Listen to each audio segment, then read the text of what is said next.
Sunday, May 31st, 2020, Maneco 64, home of alternative economics and contrarian views. So Wall Street is warning the markets that they've gotten ahead of reality. And that's what I want to talk about today. I want to look at some charts as well, focus on the precious metals, of course, on the gold-silver ratio, on the Dow Gold Ratio as well, and gold and silver in general. So let's start out with this story that I saw over the weekend in the FT. And I know it's from a major Wall Street bank, Citibank. I used to work at Citibank in the 90s. I worked for them for a few years before my futures desk or department, used to be called Citi Futures, was bought out by ABN AMRO Bank.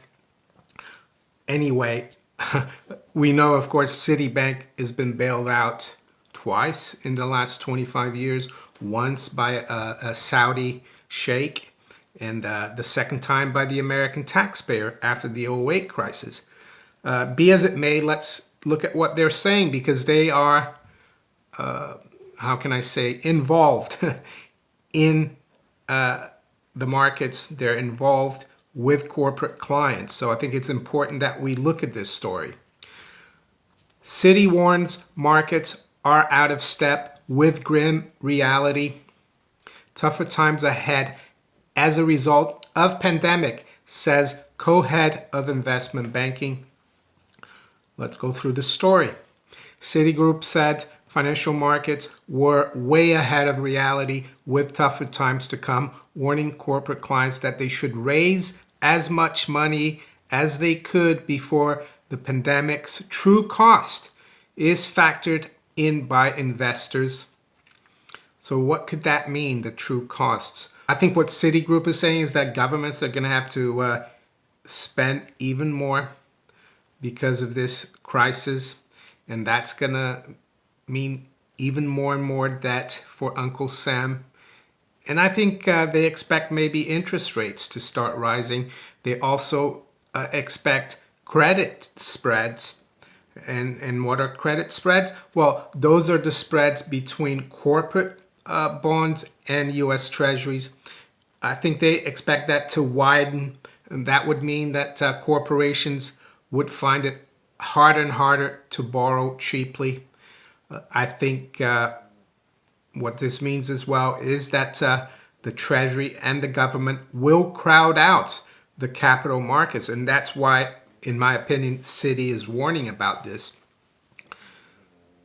This is a comment from Manolo Falco, investment banking co-head at Citigroup, and he told this to the Financial Times, apparently, and I quote, "We definitely feel that the markets are way ahead of reality. We really are telling every client to tap the market if they can, because we think the pricing now couldn't get any better." What he means by that, of course, is that he doesn't see corporate borrowing rates getting any cheaper. He sees them going up. That's a warning. As the second quarter comes along and we start seeing the pain and the collateral effects of that, we think this is going to be much tougher than it looks. That was Mr. Falco again. His comments came at the end of a week when stock markets largely rallied, even as millions of businesses around the world remained shut and economies lurched towards their worst recessions in memory. He continues, markets are pricing a V-shaped recovery. Everyone's coming back to work, and this is going to be fine, Mr. Falco said. I don't think it's going to be that easy, quite frankly. And that's what I've been saying in the last few months, actually. I've been forecasting this kind of situation. Investors' optimism led highly rated companies to raise a record $1 trillion of debt in the first 5 months of the year, putting investment banks such as Mr. Falco's on course for a big jump in debt capital markets revenues in the second quarter of the year compared with 2019. Mr. Falco said the demand for funding could prove to be a great opportunity for Citi. Last week, senior executives at some of the biggest banks also predicted another strong quarter for trading. So yeah, the banks are doing well, of course, because there's so much debt being created, so much money, liquidity being pumped by the U.S. Treasury, by the Federal Reserve. So it's not surprising that the bankers are doing well. This was especially true at JP Morgan Chase, where investment bank boss Daniel Pinto said trading revenues in the second quarter could be up as much as 50% compared with a year earlier. So I remember growing up in Brazil in the 80s as well. The economy was not doing well at all, high inflation, a lot of wealth inequality, but the banks kept doing really well. The stock market was doing really, really well. So this is not a signal that things are going to get better economically. It's just that the banks are there. They're the transfer mechanism from Uncle Sam and the Treasury and the big corporations. But they're warning us that things are not as good as people think. They don't think it's going to be a V-shaped recovery either. Mr. Falco was more circumspect on the prospect of a wave of activist investments in the aftermath of the sea crisis or the health crisis. Low asset prices can tempt activist investors to buy into companies on the cheap and then look for ways to make them more profitable, often by cutting costs and jobs. This is what it says about these activist investors. They're usually in the private equity sector, hedge funds.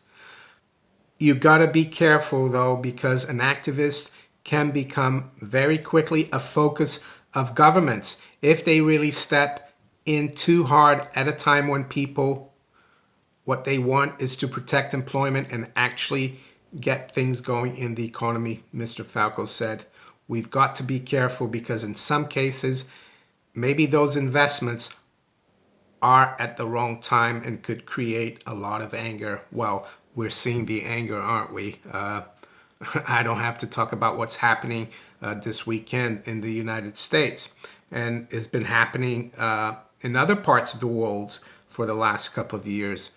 People getting angry about the wealth inequality. I know there's a lot of factors involved in what's happening this weekend in the US, but I think part of it is the loss of hope that things can get better for a lot of people. Anyway, I thought this was an interesting article. I wanted to let you know about this.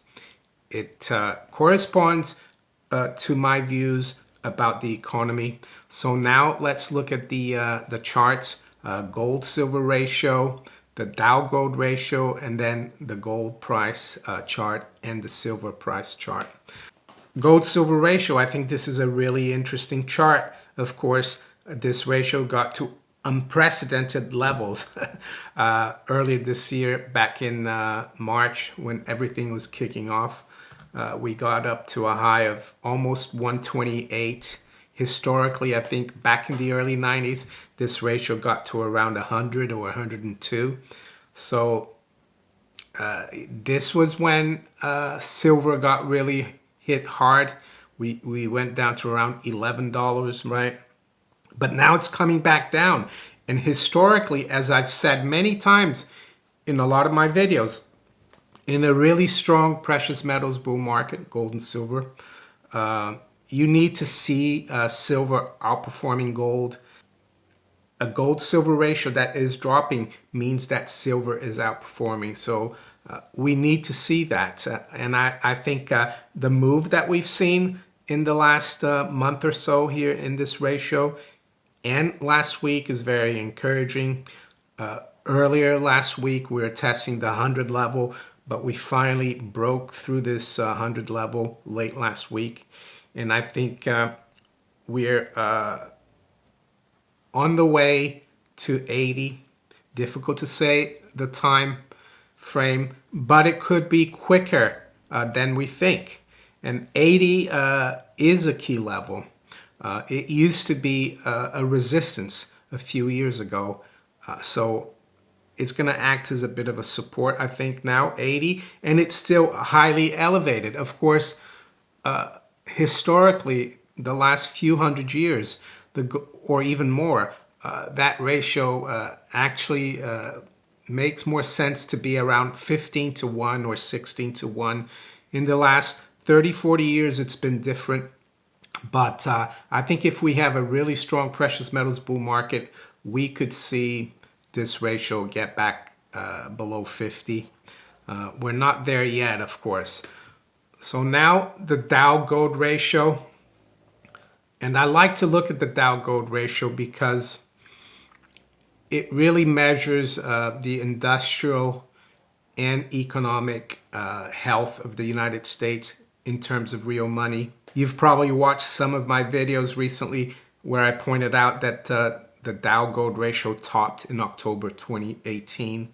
So in terms of real money, the top in the stock market after the 08 crisis, really it was in October 2018. And we can see here that we've been consolidating since March in this ratio. It did spike up last week towards 15. I think it closed just below 15. Looking at the gold silver ratio and the way the precious metals market is right now, I would say we could still consolidate here. Looks like the stock market is still fairly strong from that bottom in March versus gold. But I think it's a consolidation. I think it's forming a consolidative pattern, and we should see that ratio resume its drop. And it could happen with gold going up sharply, and the stock market actually not doing much or even going up, but not as fast as gold.